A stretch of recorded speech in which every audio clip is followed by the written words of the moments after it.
Welcome to Orders of Magnitude.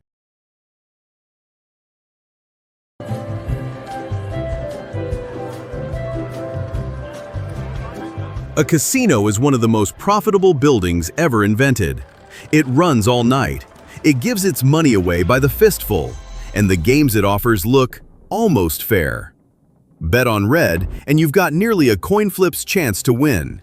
And yet, year after year, decade after decade, the house comes out ahead. Not sometimes, not usually, but always.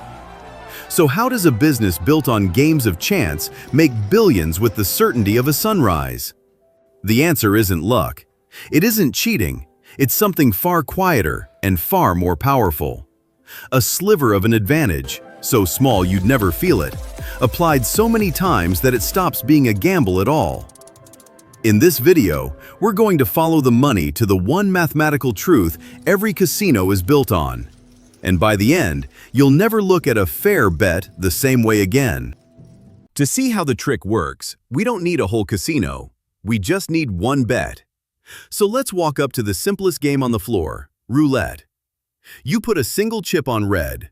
The wheel spins, a little ball rattles around, and if it lands on red, you double your money. If it lands on black, you lose your chip. Red or black? That's a coin flip, isn't it? 50-50. And if it were, the game would be perfectly fair. Play all night, and on average, you'd walk out with exactly what you walked in with. But look closer at the wheel and count the pockets. 18 are red, 18 are black, and then there are these.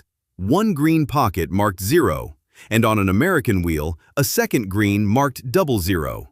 38 pockets in all. The green ones aren't red, and they aren't black. So when you bet on red, you're not winning half the time. You're winning 18 times out of 38, a hair under 48%. It still feels like a coin flip. It still looks fair. But those two little green pockets are the entire business model of a casino, and in the next minute, we're going to turn them into a number. So let's turn those two green pockets into a number. Imagine you bet $1 on red, over and over. When you win, 18 times out of 38, you gain $1. When you lose, 20 times out of 38, because black and the two greens both beat you, you're down $1. Now weigh those up. 18 38ths of the time, you're plus $1. 20 38ths of the time, you're minus 1. Add them together, and the average isn't 0, it's minus 5¼ cents. That's the whole secret right there. Every single dollar you put on that table, you should expect to lose about a nickel. Mathematicians call it expected value. The casino calls it the house edge, 5.26%. It's small. It's almost invisible. On any given night, you won't even notice it. But that tiny negative number sitting quietly under every bet on the floor is the gravity the entire building runs on. And in the next scene, we'll watch what it does when you stop betting once and start betting 1,000 times. Here's the thing the casino is counting on. You are not going to play forever. You're going to play for one night. And on one night, that tiny 5% edge is almost nothing, because something much bigger is in the room with you. Luck. Or, to give it its proper name, variance. Watch a single gambler's night unfold. They start with $100. They bet, they win, they lose, they win again, and their money goes on a wild, jagged ride. Up, down. A cold streak that nearly wipes them out. Then a hot streak that shoots them past 200. On this particular night, they walk out ahead. And that's not a fluke. Over a few hundred spins, the swings of luck are enormous, far bigger than the slow 5% drain pulling underneath. So yes, tonight you really might win. You might win big. The casino knows it, and the casino is happy to let it happen. Because the casino isn't playing your one night. It's playing everyone's nights, all at once, forever. And that changes everything. Watch what happens when we stop looking at one gambler and start looking at the crowd. Here's our lucky winner from a moment ago. Now let's add another player, and another. 10 of them. 100. Each one living their own jagged night. Some soaring, some crashing, a tangle of luck. But watch the average of all of them. As the players pile up, that wild scribble of individual luck begins to smooth out. The ups cancel the downs. And what's left, once the noise washes away, is not a coin flip. It bends. Downward. Gently, relentlessly, toward that same number we found before, minus 5.26%. This is the law of large numbers, the most important idea in this entire video. For any one player, on any one night, anything can happen. But across thousands of players and millions of bets, the average is a near certainty. The casino doesn't need to win every hand. It doesn't even need to win most nights. It just needs to play enough hands that the law of large numbers takes over. And it always plays enough. So far, we've watched all this from your seat at the table, where every spin is a gamble. Now sit on the other side. From the casino's chair, none of this is gambling at all. It doesn't see 100 nervous players. It sees 100,000 bets, and on every single one, it collects that same tiny tax, 5.26 cents on the dollar. Your line is jagged, full of hope and heartbreak.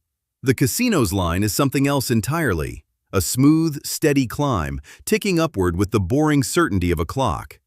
It doesn't beat you on any one bet. It doesn't have to. It simply outlasts you. The house isn't lucky. The house is patient. And patience, multiplied by a tiny edge, is a money-printing machine. But surely there's an escape. Just quit while you're ahead. It sounds airtight, and it's the most expensive mistake in the building. Here's the catch nobody feels in the moment. You have a wallet. The casino, for all practical purposes, has infinite money. And when a small bankroll plays against an unlimited one, something brutal happens, even in a perfectly fair game. Watch. Here's a gambler on a true coin flip, no house edge at all. They bet, they swing up, they swing down. And as long as they keep playing, one number is patiently waiting for them. 0. Because the house can never go broke, but you can. And over enough bets, the odds you eventually hit 0 before doubling your money climb towards certainty. This is called gambler's ruin. Now add back the real 5% edge, and eventually becomes tonight. The only way to guarantee you keep some of your winnings is to do the one thing the games are designed to stop you from doing. Walk away. And almost nobody does. Okay, but surely a clever system can beat it. Here's the famous one, the martingale. Bet $1. If you lose, double it to 2. Lose again, double to 4. Then 8, 16, 32. The logic feels bulletproof. The moment you finally win, you recover every loss plus a single dollar of profit. And it works. Until it doesn't. Look at what you're actually doing. Risking an enormous, exploding pile of money to win one measly dollar. A losing streak of just 10 in a row, which will happen if you play long enough, means your next bet is over $1,000 to claw back that same single dollar.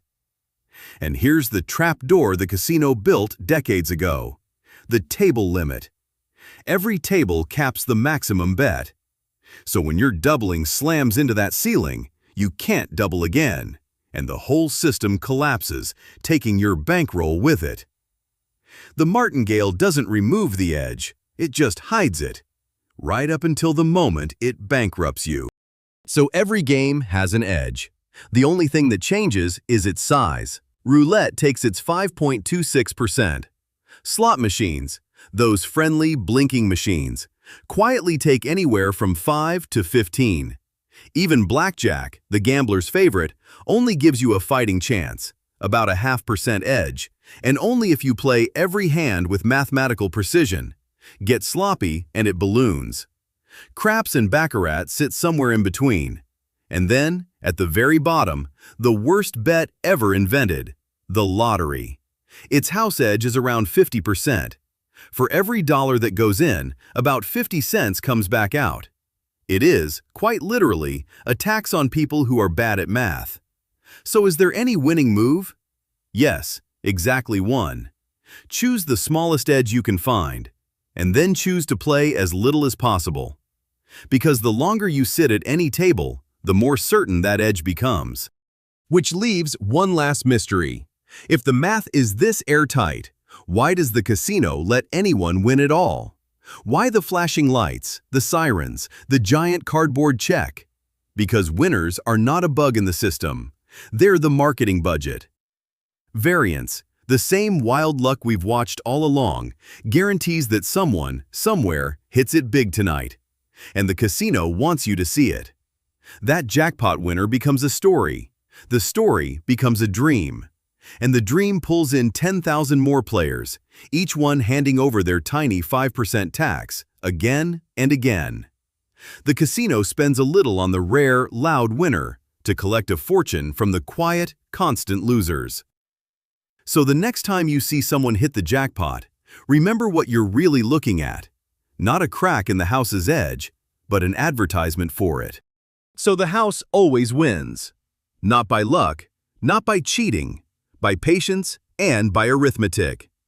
A tiny edge, 5 cents, 2 cents, a fraction of a percent, applied not once but a billion times until the law of large numbers turns a maybe into a certainty.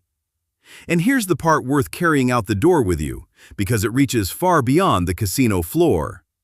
Anytime someone offers you a game, a bet, a trade, a deal that looks almost fair, ask the only question that matters. Who here is playing the long game?